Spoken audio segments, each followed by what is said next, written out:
나는 아직 성공한 감독이 아니다.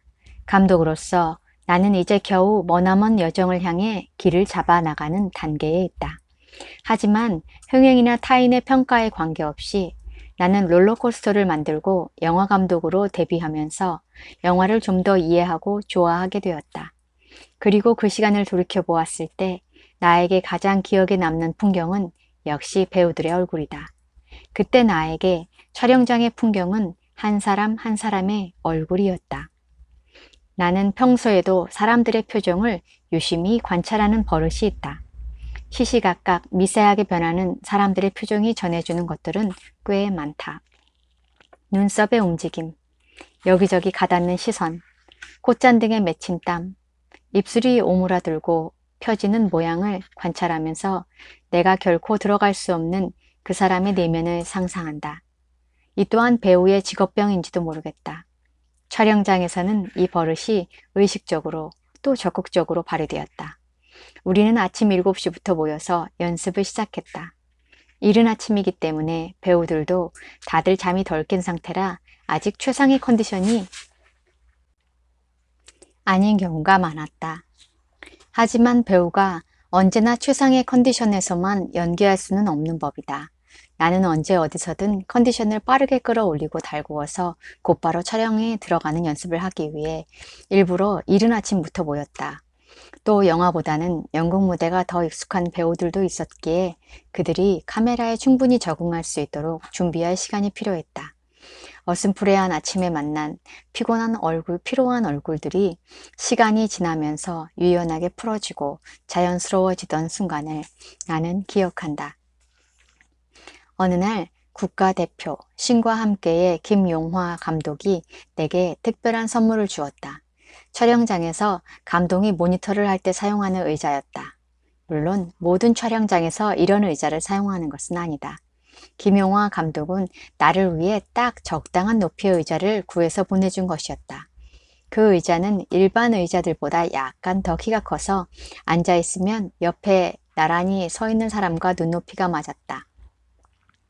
배우들도 휴식을 취하거나 메이크업을 받을 때는 이런 의자에 앉는다. 촬영장에서 감독과 배우들은 왜 이렇게 높은 의자에 앉을까? 다른 스태프들보다 특별하고 높은 지위에 있다는 것을 상징적으로 보여주는 걸까? 절대 아니다. 그것은 현장에 있는 다른 스태프들이 대부분 서서 일하기 때문이다. 만약 일반적인 높이의 의자를 사용한다고 상상해보라. 감독에게 와서 이야기할 때마다 스태프들은 허리를 숙이거나 다리를 구부린 채로 서 있어야 할 것이다. 배우들 메이크업을 할 때에도 장시간 불편한 자세로 일해야 할 것이다. 촬영 현장에 놓는 감독과 배우의 의자는 그들이 앉아있을 때 옆에 다가와 있는 사람들의 눈을 볼 수 있는 높이가 알맞다. 나는 선물 받은 감독용 의자를 내 작업실에 가져다 놓았다. 요즘도 촬영이 없을 때는 종종 그 의자에 앉아 시간을 보내곤 한다. 촬영장에서 연출할 때 사용하라고 준 선물이지만 어쩐지 그냥 앉아있는 것만으로도 즐겁고 편안해진다. 현장에서 저만치서부터 달려와 나와 눈을 마주치고 무수한 대화를 나누던 스태프들의 얼굴이 떠오르기 때문이다. 이 의자는 촬영장의 그 화기애애하고 열정적인 분위기를 마법처럼 불러온다. 나는 다음 작품을 연출할 때도 나는 이 의자에 앉아 있을 것이다. 그때 내 눈에는 또 어떤 풍경들이 보일까? 촬영 현장에서 감독인 나는 두 가지 다른 렌즈로 영화를 찍는다.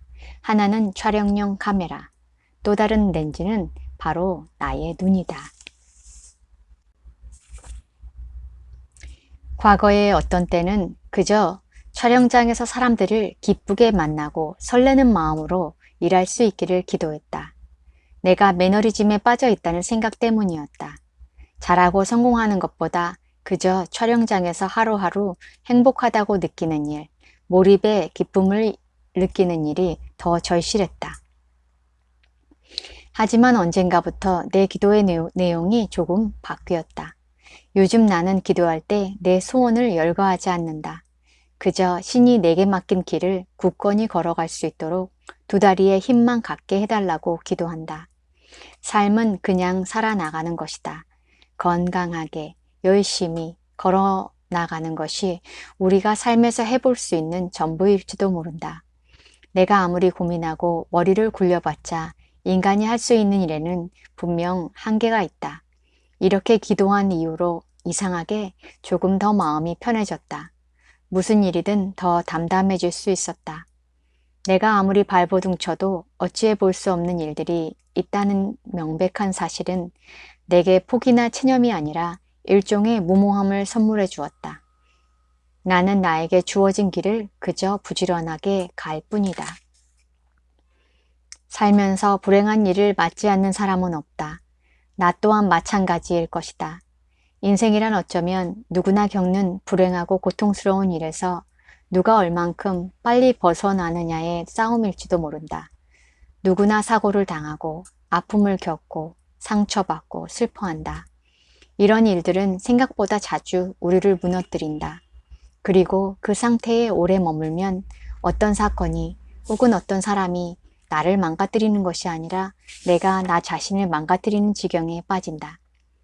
결국 그 늪에서 얼마나 빨리 탈출하느냐, 언제 괜찮아지느냐, 과연 회복할 수 있느냐가 인생의 과제일 것이다. 나는 내가 어떤 상황에서든 지속하는 걷기, 직접 요리해서 밥 먹기 같은 일상의 소소한 행위가 나를 이 늪에서 건져내 준다고 믿는다. 내게 주어진 재능에 겸손하고 이뤄낸 성과에 감사하자. 걸으며 밥을 먹으며 기도하며 나는 다짐해 본다. 티베트어로 인간은 걷는 존재 혹은 걸으면서 방황하는 존재라는 의미라고 한다. 나는 기도한다. 내가 앞으로도 계속 걸어나가는 사람이기를. 어떤 상황에서도 한 발 더 내딛는 것을 포기하지 않는 사람이기를.